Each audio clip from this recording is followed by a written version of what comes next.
possible way for a student to learn is to have a human being who knows their name, who cares about them, who knows a little bit about their life, who can pat them on the back and say, "You're doing a great job, but did you ever think of what would happen if you did this?"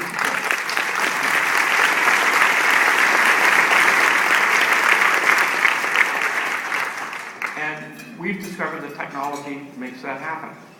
And if you have a project, the great thing about project-based learning is it asks that also that unanswerable question, which I asked every single day at school until I got into film school, which is, why am I learning this? What in the world am I going to do with calculus? I have no idea. What am I doing this for?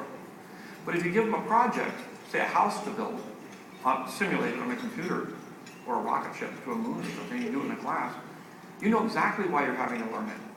And I can't get my rocket ship off the ground unless I know calculus. And so what we've done, which is what a lot of other people are doing, and we're getting, started out as a very lonely thing about 15 years ago, but it's starting to get more and more popular, which is to basically have the projects be in the school where 4 or 5 kids on a project, and they work together to build this project and show it off at the end of the year. They're very engaged and very excited. But they learn what they need to learn. They have the lecture, they have the research, they have all the things that they need to do. They do at home, and they do it on the computer or on video, which means that they're doing their schoolwork, which is the lecture, and getting the information at home. They're doing the homework at school, which is applying that to something that they can actually use to be proud of in the end.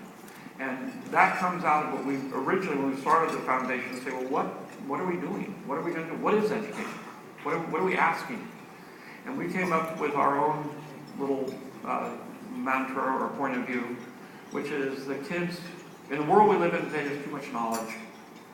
And the way it's going to work is that you need to train kids how to get knowledge, how to get information.